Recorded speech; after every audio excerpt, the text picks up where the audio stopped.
Hi అండి, welcome back to my channel అండి. ఈరోజు వచ్చేసి ఆలూ కుర్మా అండి. ఇది చపాతీ, రోటీ, పుల్కా, పలావ్ ఏ కాంబినేషన్లోకైనా చాలా చాలా టేస్టీగా ఉంటుందండి. ఒకసారి ఈ ప్రాసెస్లో ట్రై చేసి చూడండి. దానికోసం ఒక పావు కేజీ బంగాళదుంపలను తీసుకొని ఉడికించి పొట్టు తీసి పక్కన పెట్టుకోవాలండి. వీటిని ఇప్పుడు చిన్న చిన్న పీసెస్లా కట్ చేసుకోవాలండి. మీడియం సైజులో కట్ చేసుకోండి. మరీ చిన్నవి అయితే కర్రీలో వేసినప్పుడు మొత్తం ముక్కలు కనపడకుండా స్మాష్ అవుతాయండి.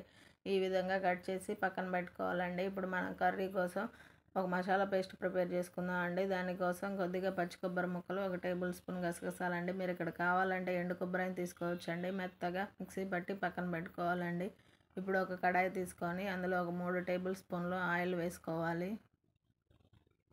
ఆయిల్ బాగా హీట్ ఎక్కాక అందులో 3 లవంగాలు, 1 ఇలాచి, కొంచెం చెక్క, 2 బిర్యానీ ఆకులు వేసి కొంచెం లైట్గా ఫ్రై అవనివ్వాలండి. ఆ తర్వాత మీడియం సైజు 2 ఉల్లిపాయలు తీసుకొని కట్ చేసుకొని వేసుకోవాలి. కొంచెం పసుపు, ఉప్పు వేసుకొని ఉల్లిపాయలు బాగా గోల్డెన్ కలర్ రావాల్సిన అవసరం లేదండి, కొంచెం మెత్తపెడితే చాలండి. ఇప్పుడు 2 పచ్చిమిర్చి, కరివేపాకు కూడా వేసుకొని బాగా కలిపి ఇది కొంచెం ఉల్లిపాయ మెత్తపడ్డాక 1 టీ స్పూన్ అల్లం వెల్లుల్లి పేస్ట్ వేసుకొని అల్లం వెల్లుల్లి పేస్ట్ పచ్చివాసన పోయేదాకా వేపుకోవాలండి.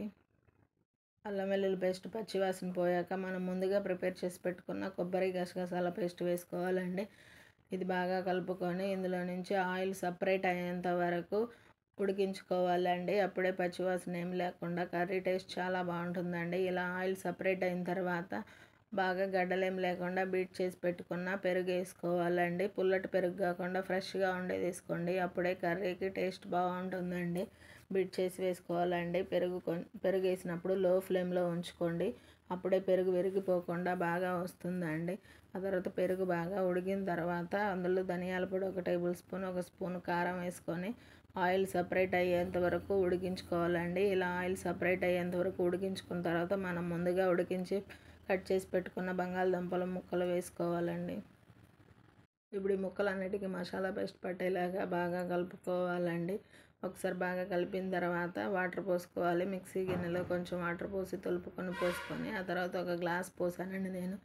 కొంచెం చూసుకొని పోసుకోండి. నాకైతే ఇక్కడ 1 గ్లాస్ సరిపోయినాయి. ఇక్కడ సాల్ట్ చెక్ చేసుకొని సాల్ట్ వేసుకోవాలండి.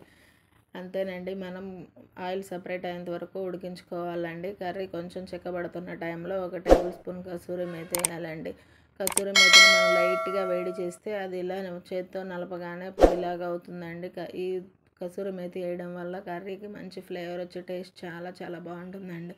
అంతేనండి, చూసారు కదండి, మన టేస్టీగా ఉండే ఆలూ కుర్మా రెడీ అయిపోయిందండి. కూర మరీ గట్టిగా కాకుండా దగ్గరకు వచ్చే వరకు కొంచెం లూజ్గా ఉన్నప్పుడే స్టవ్ ఆఫ్ చేసుకుంటే కొంచెం చల్లారేసరికి బాగా చిక్కబడిపోతుందండి. లాస్ట్లో కొత్తిమీర వేసుకొని సర్వ్ చేసుకుంటే అంతేనండి, మన టేస్టీగా ఉండే ఆలూ కుర్మా రెడీ అండి. ఈ వీడియో నచ్చితే లైక్ చేసి, షేర్ చేసి, సబ్స్క్రైబ్ చేసుకోండి. మీ ఫ్రెండ్స్కి, ఫ్యామిలీ మెంబర్స్కి షేర్ చేయండి. Thank you.